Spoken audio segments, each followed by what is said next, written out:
I'm Samuel Doncaster. I'm the owner and founder of Fraud Fighters Law Firm, and we help people get their money back when they've been cheated in real estate deals.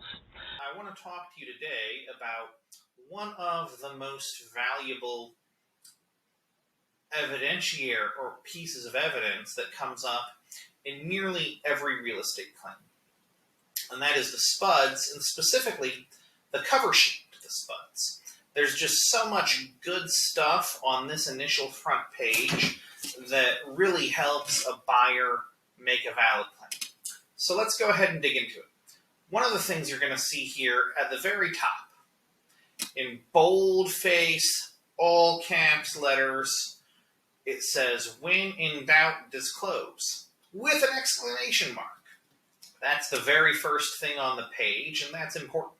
I've seen multiple cases where a seller's excuse for not disclosing something has been something to the effect of, "I didn't think I needed to disclose it." Now, there's a lot to unpack there, but if you're at a place where you even need to think about it, you were in doubt. And if you were in doubt and needed to think about it, the answer you were warned to take in all caps, boldface type, is right here on the page. When in doubt, disclose.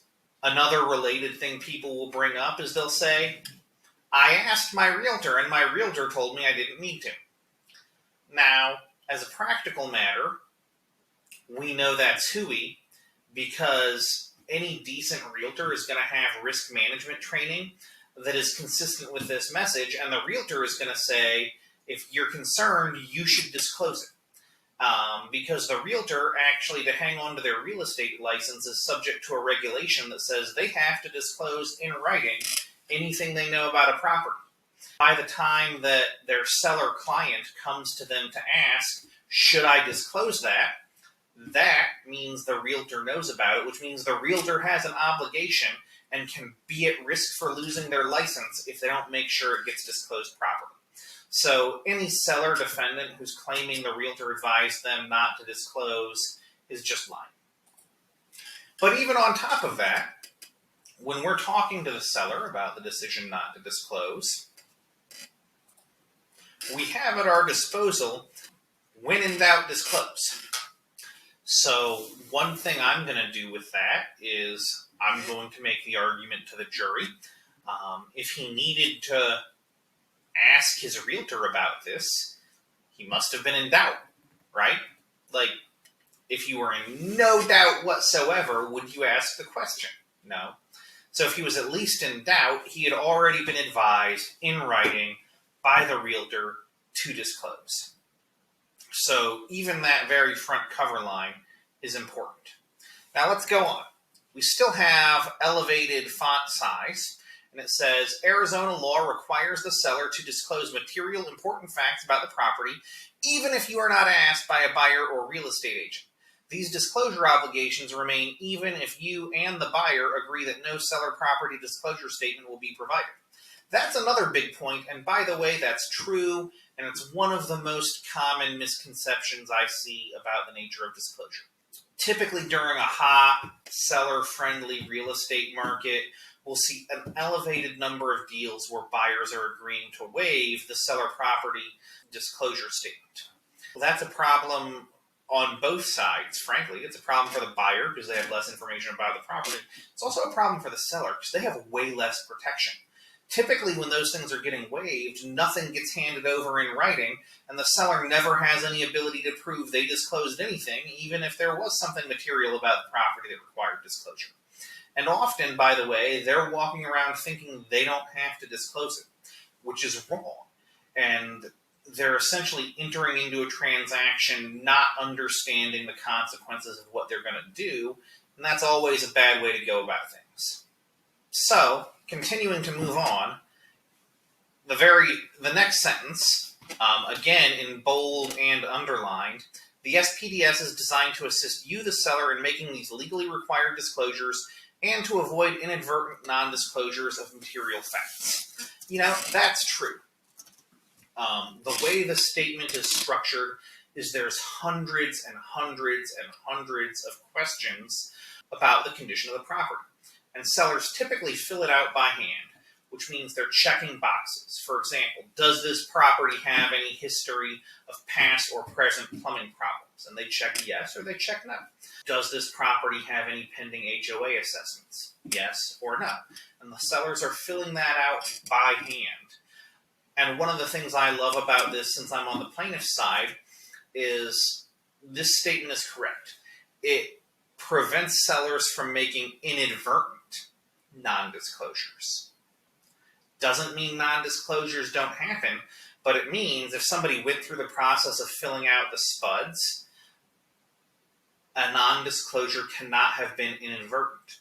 They were prompted in writing to think about and disclose the information, and they were given these very specific instructions, and we'll continue to dig into it, on how to do that. If the seller doesn't do that, they're committing fraud.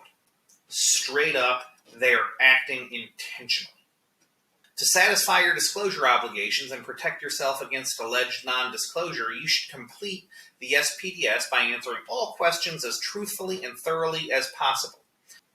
Attach copies of any available invoices, warranties, inspection records, leases to ensure you are disclosing accurate information. That last sentence, by the way, that's one of the most often violated sentences I see in a SPDS.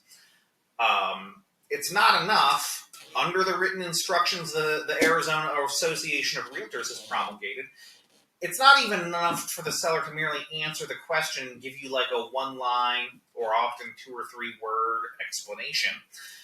They need to attach copies of available invoices, warranties, inspection records, and leases. So let's walk through here. What are some of the things that I'm going to be seeking in trial? If we try a case like this, I'm going to be seeking invoices for all the work the seller did on the property. Not just the thing we're focusing on in the initial case. You know, you as a client may come to me and say, I had an undisclosed roof problem. I will diligently prosecute that. But while I'm taking these guys to trial, I'm also going to ask for every invoice for every bit of work that's been done on the property.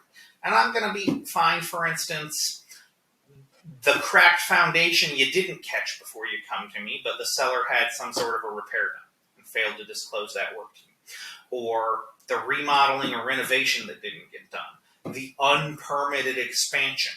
The vast majority of people who come to me are focused on one element of non-disclosure, and it's a legitimate non-disclosure, but most of them have additional non-disclosures they don't even know about.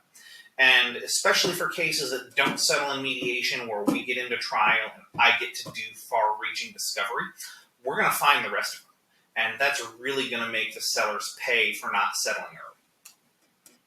Next line. Use the blank lines to explain your answers. If you do not have the personal knowledge to answer a question, it is important not to guess. Use blank lines to explain the situation. This is another big one. You know, so many people, just because they lack personal knowledge, they'll say no, when the actual instruction is it's important not to guess and you need to explain it.